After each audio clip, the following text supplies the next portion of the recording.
Hello दोस्तों, मैं हूं विकास आनंद और आप देख रहे हैं आपका अपना यूट्यूब चैनल विकास आनंद एकेडमी। दोस्तों, बिहार डीएलएड एग्जाम 2024 के लिए हम साइंस का प्रैक्टिस सेट लेकर आए हैं जो आपके लिए बहु लाभदायक सिद्ध होगा। तो बिना देरी के पहला क्वेश्चन देख लेते हैं इस प्रैक्टिस सेट का। गाय के दूध में किसके कारण पीलापन रहता है? कैसीन, कैरोटीन, लेसिन या कोई नहीं? तो इसका सही उत्तर होगा कैरोटीन। कैरोटीन के कारण गाय के दूध में पीलापन रहता है। नेक्स्ट क्वेश्चन है, एचआईवी की खोज किसने की थी? तो एचआईवी की खोज जो है लुक मॉन्टेनियर ने किया था। एचआईवी की खोज लुक मॉन्टेनियर ने किया था। नेक्स्ट क्वेश्चन है, पौधे में वापोत्सर्जन दर के निर्धारण के लिए किस यंत्र का उपयोग किया जाता है? तो किस यंत्र का उपयोग करते हैं? पोटोमीटर, पोरोमीटर, बैरोमीटर या टेंसियोमीटर? तो इसका सही उत्तर होगा पोटोमीटर। पोटोमीटर का उपयोग किया जाता है। नेक्स्ट है, मानव त्वचा में पाया जाने वाला वर्णक कौन है? तो मानव त्वचा में पाया जाने वाला वर्णक मेलानिन है। मेलानिन के कारण ही मानव त्वचा का रंग डिफाइन होता है। नेक्स्ट है, डायलिसिस डायलिसिस मशीन का आविष्कार किसने किया था? तो डायलिसिस मशीन का आविष्कार किसने किया था? तो कोल्फ ने डायलिसिस मशीन का आविष्कार किया था, याद रखेंगे। कोशिका विभाजन के समय स्पष्ट दिखाई देते हैं, कौन दिखाई देते हैं? तो गुणसूत्र दिखाई पड़ते हैं। नेक्स्ट है कि जार्विक 7 क्या है? जार्विक 7 जो है एक कृत्रिम हृदय है। जार्विक 7 क्या है? तो कृत्रिम हृदय है, याद रखेंगे। नेक्स्ट क्वेश्चन है कि विश्व वन्य जीव कोष की स्थापना कब की गई? तो विश्व वन्य जीव कोष की स्थापना वर्ष 1973 ईस्वी में की गई थी, वर्ष 1973 ईस्वी में। नेक्स्ट है क्वेश्चन नंबर 9, डबल रोटी के निर्माण में किस कवक का प्रयोग होता है? तो डबल रोटी के निर्माण में किसका प्रयोग होता है?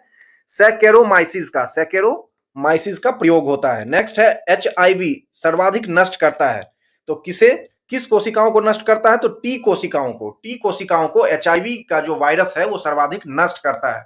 नेक्स्ट क्वेश्चन है, दोहरा निषेचन होता है किसमें? तो आवृतबीजी पौधों में दोहरा निषेचन होता है, डबल निषेचन। नेक्स्ट है, जीव द्रव्य की खोज किसने की थी? जीव द्रव्य की खोज ह्यूगो वॉन मोल ने की थी। जीव द्रव्य की खोज किसने की थी? तो ह्यूगो वॉन मोल ने जीव द्रव्य की खोज की। विश्व मलेरिया दिवस कब मनाया जाता है? विश्व मलेरिया दिवस 25 अप्रैल को मनाया जाता है। विश्व मलेरिया दिवस 25 अप्रैल को मनाया जाता है।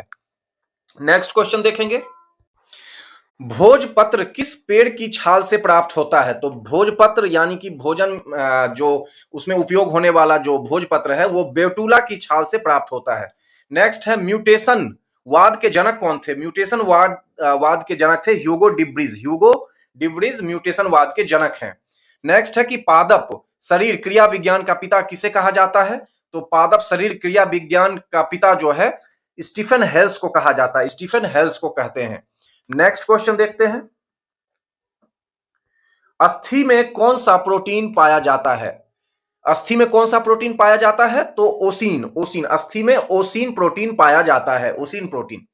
नेक्स्ट है कि कवक विज्ञान के जनक कौन थे? कवक विज्ञान के जनक माइकेली थे। माइकेली को कवक विज्ञान का जनक कहते हैं। चने द्वारा पानी के अवशोषित होने की प्रक्रिया क्या कहा जाता है? तो इसे अंतःपरासन कहते हैं, अंतःपरासन। नेक्स्ट है कि सुगर बेबी किसकी प्रजाति है? सुगर बेबी किसकी प्रजाति है? तो यह तरबूज की प्रजाति है, तरबूज की प्रजाति है सुगर बेबी प्रजाति। नेक्स्ट है, अम्ल वर्षा का मुख्य अवयव क्या है? अम्ल वर्षा का यानी एसिड रेन का मुख्य अवयव है सल्फर डाइऑक्साइड, SO2 जो अम्ल वर्षा का मुख्य अवयव है। अधिक विकिरण के संपर्क में आने से कौन सा रोग होता है? तो रेडिएशन के संपर्क में आने से आपको पता है कि कैंसर रोग की उत्पत्ति होती है। रेडिएशन, चाहे वो किसी भी तरह का रेडिएशन हो, उससे कैंसर होता है। नेक्स्ट क्वेश्चन देखते हैं, चर्म रोग किस विटामिन की कमी से होता है? चर्म रोग किस विटामिन की कमी के कारण होता है? तो विटामिन B6 के कारण, विटामिन B6 की कमी के कारण चर्म रोग होता है। नेक्स्ट है, कौन सी बीमारी प्रदूषण के कारण होती है या बढ़ जाती है? प्रदूषण के कारण कौन सी बीमारी होती है या बढ़ती है? तो ब्रोंकाइटिस फेफड़ा जनित रोग है, फेफड़ा में होता है। प्रदूषित हवा लेने से जो है ब्रोंकाइटिस नामक रोग जो है वो रिस्पायरेटरी ट्रैक को हमारा क्या करता है? वो नुकसान पहुंचाता है। नेक्स्ट क्वेश्चन है, कृत्रिम गर्भाधान के लिए सांड के वीर्य को किसमें सुरक्षित रखते हैं? तो कृत्रिम गर्भाधान के लिए सांड के वीर्य को द्रव नाइट्रोजन में जो है सुरक्षित रखते हैं, द्रव नाइट्रोजन में। अगला क्वेश्चन है, कौन सा रोग जीवाणु के कारण होता है? कौन सा रोग जीवाणु के कारण होता है? तो टीबी जो है वह जीवाणु के कारण होता है, ट्यूबरोक्लोसिस, इसे क्षय रोग भी कहा जाता है। चलिए नेक्स्ट देखते हैं। समसूत्री विभाजन होता है। समसूत्री विभाजन किसमें होता है? जड़ की शीर्ष कोशिकाओं में। जड़ की शीर्ष कोशिकाओं में समसूत्री विभाजन होता है। सरीसृप वर्ग का अध्ययन क्या कहलाता है? तो सरीसृप वर्ग का अध्ययन कहलाता है हर्पेटोलॉजी। हर्पेटोलॉजी सरीसृप वर्ग का, यानी कि रेप्टाइल्स का, स्टडी ऑफ रेप्टाइल्स को हर्पेटोलॉजी कहते हैं।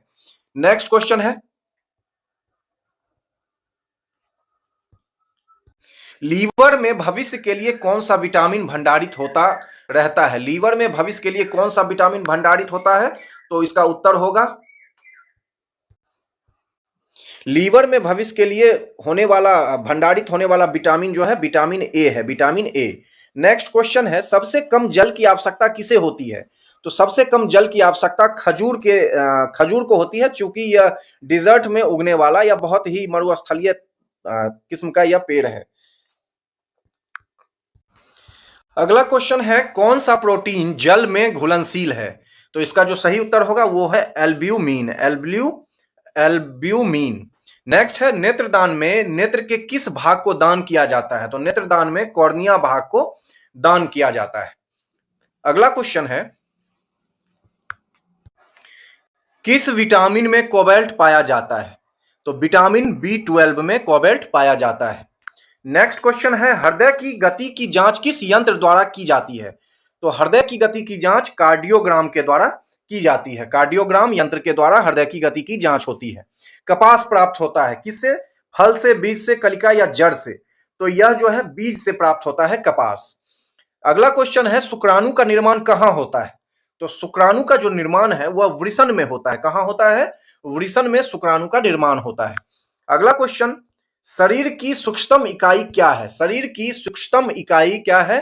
तो कोशिका, यानी कि सेल। जो सबसे छोटी इकाई है यानी सूक्ष्मतम इकाई है वो है कोशिका।